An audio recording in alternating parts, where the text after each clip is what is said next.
शिवाय नमस्तुभ्यम।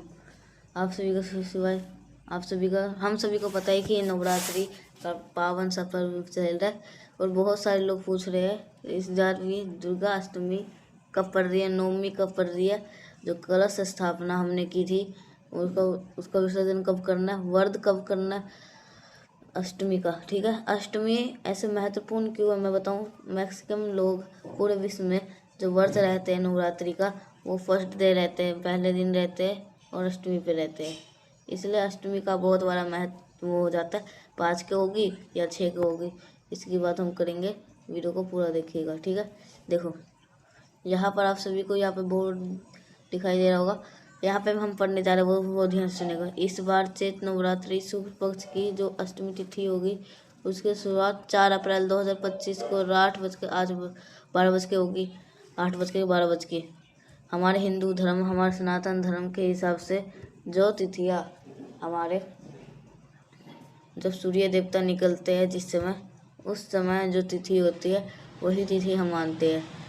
तो इसका मतलब ये सुबह 4 अप्रैल को आपकी अष्टमी तिथि नहीं होगी। तो व्रत रहना कब है?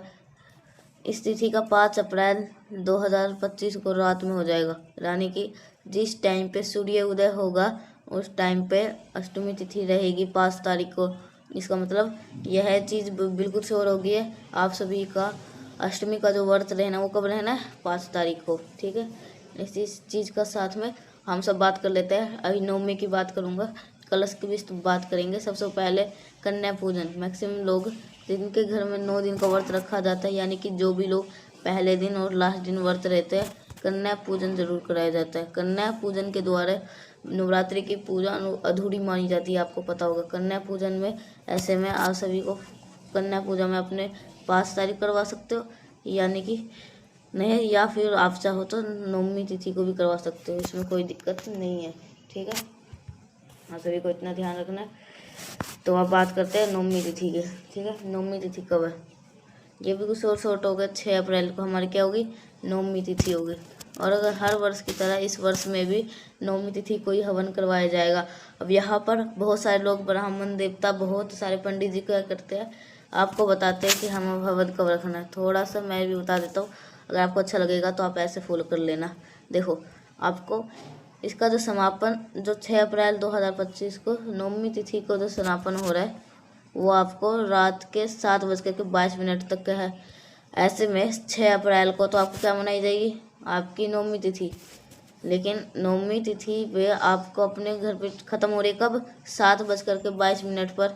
अब आपको यह ध्यान रखना है, अष्टमी तिथि जो हमारी ख़त्म होगी रात को 7:26 पे। इसका मतलब कहने का मतलब क्या है, आप सुबह से ही सुबह 4 बजे से 4 बजे से 6 तारीख को हवन करवा लेना है। ठीक है, रात में मत करवाना। रात में हवन में ही आहुति देने का प्रावधान नहीं होता है। पंडित जी लोग, ब्राह्मण देवता, इतने सारे घरों में करवाना होता है, तो वो बहुत सारे नियम बताते चलते समझाते रहते हैं। लेकिन बट एक इस चीज़ का ध्यान रखिएगा, सुबह से लेकर के शाम तक करवा लेना, लेकिन रात में कभी हवन मत करवाते। ठीक है, इस चीज़ का ध्यान रखिएगा। अब बाकी आप चाहो तो मॉर्निंग सुबह 4 बजे से लेकर के शाम को 6 बजे तक आप आराम से करवा सकते हो। ठीक है, अब हम जो सबसे मेन चीज़ है ना, कलश विसर्जन को लेकर के, अगर आप मेरे बात सुनेगा, अगर आप नवरात्रि के 9 दिनों में कलश विसर्जन, कितने? नवरात्रि के 9 दिनों में व्रत है, तो कलश का जो आप विसर्जन करने जाओ, कलश विसर्जन कैसे करेंगे उसका अलग वीडियो बताऊंगा, अलग वीडियो में। आप करना कब है ये बताऊंगा।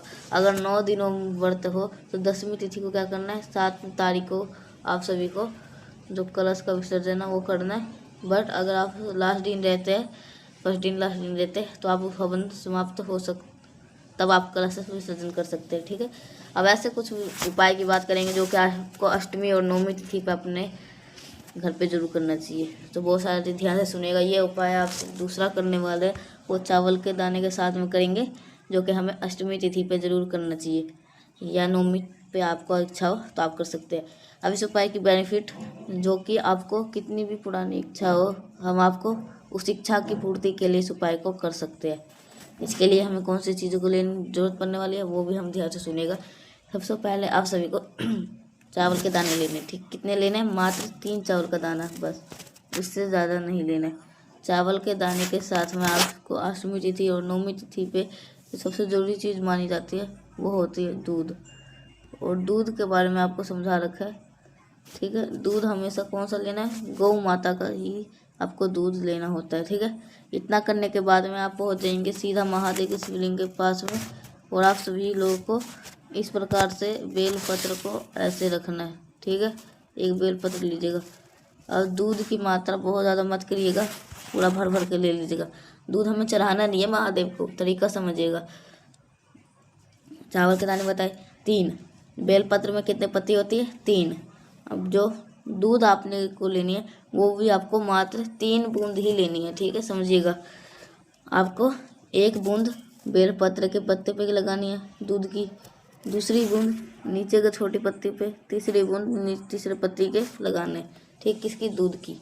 जब दूध की इस प्रकार की बिंदी अगर आप लगा दो, उसके बाद में जो चावल का एक दाना है, इसी दूध के ऊपर चावल के दाने को रख करके और फिर आप अपनी मनोकामना, अपने विशेष को कहते हुए सीधा सीधा महादेव के शिवलिंग के ठीक ऊपर, अगर आप उस बेलपत्र को अष्टमी तिथि पे या नवमी तिथि पे समर्पित कर देते हैं, तो आपकी जो वर्षों पुरानी जो भी मनोकामना होगी, जो भी विशेष होगी, जिसके लिए आप प्रयत्न कर रहे हैं और वो इच्छा आपकी अधूरी रह जा रही है, तो आपको इस उपाय को जरूर निश्चित रूप से जरूर करना है, ठीक है। हम लोग इस 2 उपाय की बात कर लिए। आगे बढ़ते इस वीडियो के हम अपने तीसरे उपाय की तरफ, जो कि आप सभी को करना है, काले तिल के साथ में करना है। कैसे करना है, कहाँ पे करना है, सब कुछ बात करेंगे। लेकिन कर लीजिए वीडियो को लाइक, जिसने अभी तक चैनल को सब्सक्राइब नहीं किया है, मेरी आवाज़ पहली बार सुन रहे, चैनल को जरूर से कर दीजिएगा सब्सक्राइब, ठीक है। और तो आप सारे को जब, ठीक है, तो आप सभी को ये उपाय करना है।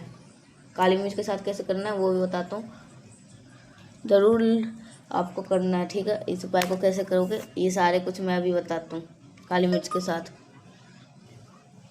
ठीक है। अब बात करते हैं इस उपाय की बेनिफिट की। देखो, जब भी हम काली मिर्च की बातें करते हैं, मैंने आपको बता रखा है, काली मिर्च का इस्तेमाल हमेशा कहाँ होता है?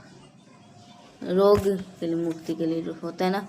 तो आपके घर में कोई भी ऐसे बीमार चल रहा है, उसकी बीमारी ठीक ही नहीं हो पा रही, प्रयत्न कर रहे जा रहे हो, करे जा रहे हो, कोई बेनिफिट नहीं हो रहा, इस उपाय को निश्चित रूप से कर लेना फिर आपको, ठीक है। काली मिर्च कितनी लिए? नियम क्या कहता है? 5 काली मिर्च खड़ी लीजिएगा और देन इसको क्या करना है? कूट लेना है, पीस लेना है अच्छी तरह से, ठीक है। इसका पाउडर बना लो। अब मान लेते हैं कि आप आलसी अगर आप हो, तो मार्केट में पिसाई हुई काली मिर्च आती है, 1 चुटकी ले लो। लेकिन बट मैं सलाह दूंगा, काली मिर्च को आपको कुटनी होगी ना, अदरक वगैरह कूटते हो, उसके अंदर पाउडर बना लो, ठीक है। इसके बाद में आपको दोबारा महादेव की प्रिय चीज़ लेनी होगी, जिसका नाम होता है बेलपत्र। एक बेलपत्र ले लेना, ठीक है। दोनों चीज़ को लीजिएगा, तांबे का लोटा लीजिएंगे, जल भरेंगे। मैंने आपको बता रखा है, जब भी हम कोई भी उपाय बीमारी का करते हैं तो क्या जरूरी होता है बताओ? गंगा जल डालने के बाद में, जल डालने के बाद में जो आपने काले मिर्च को पीस करके रेडी किया था, उसको इसी कलश के अंदर डाल देना, ठीक है। डालने के बाद में महादेव के शिवलिंग के पास पहुंच जाएंगे। सबसे पहला काम करेंगे, जो बेलपत्र आपके पास में है, उस एक बेलपत्र को महादेव के शिवलिंग के ठीक ऊपर चढ़ाना, ठीक है। जो भी व्यक्ति बीमार है उसका नाम और गोत्र बोल देना, ठीक है। अब आपके पास में जो काली मिर्च का जो जल है, उन्हें 5 स्थान पर शिवलिंग के ऊपर समर्पित करना है कुंदकेश्वर महादेव के नाम से। कौन कौन सी जगह होगी? सबसे पहले विघ्नहर्ता भगवान गणेश का स्थान, दूसरे नंबर पे भगवान कार्तिक का स्थान, तीसरे नंबर पे माता शोक सुंदरी का, चौथे नंबर पे माता हस्तकमल, और बाकी का बचा हुआ जल, जितना भी जल होगा, वो महादेव के शिवलिंग के ऊपर, उसी बेलपत्र के ऊपर अगर आप समर्पित कर देते हैं, तो जो भी व्यक्ति मेरे घर बीमार रहता है आपके घर में, तो उसकी बीमारी धीरे करके ठीक जरूर हो जाएगी, ठीक है। आगे बढ़ते इस वीडियो के हम अपने सबसे आखिरी, और जो कि होगा आपके पर्सनल पुराने कष्टों के लेकर के, ठीक है। इसके लिए हमें 2 चीज़ों की ज़रूरत प्राप्त होगी। सबसे पहले एक बेलपत्र की ज़रूरत पड़ेगी और दूसरा आप सभी को समी के पत्ते की। देखो, जो अष्टमी तिथि पर कब पड़ रही है? शनिवार को, और शनिवार को समी के पत्तर का बहुत बड़ा महत्व होता है। बस आपको ये 2 चीज़ लेनी है। अगर आपको इत्र मिल जाता है तो वह बहुत बढ़िया, अगर नहीं मिल पाता तो कोई दिक्कत नहीं है, ठीक है। अगर आपके पास में इत्र है तब तो इत्र चढ़ा देना महादेव के शिवलिंग के ऊपर, अगर नहीं है तो कोई दिक्कत नहीं है। बेलपत्र को क्या करना है, महादेव के शिवलिंग के ठीक ऊपर चढ़ा देना। और एक स्थान होता है शिवलिंग का, समझाने की कोशिश करता हूँ। ये जो जगह आपको दिखाई दे रही है ना, यहाँ से रुक जाओ, यहाँ से जो स्टार्ट होता है ना, इसे माता का हस्तकमल, और इन्हीं दोनों के बीच में जो खाली स्थान होता है ना, ये वाला, रुक जाओ, खाली स्थान जो होता है ना महादेव का, वो अपने इस स्थान पे अपने समी पत्र ढाल देना, 1 लोटा जल चढ़ा देना और महादेव से विनती कर लेना। और इससे आपके जितने सारे कष्ट होंगे वो सारे खत्म होंगे। जो भी वीडियो आपको अच्छे लगे होंगे तो लाइक करिएगा, नीचे कमेंट सेक्शन में पूछ सकते हैं। मेरे जितने भी आवाज़ पहली बार सुन रहे, चैनल को जरूर सब्सक्राइब करिएगा। किसी को कुछ समझ में नहीं, नीचे कमेंट सेक्शन में आपसे लोग पूछ सकते हैं। मिलते हैं नेक्स्ट पैसा, तब तक के लिए आप सभी को श्री शिवाय नमस्तुभ्यम।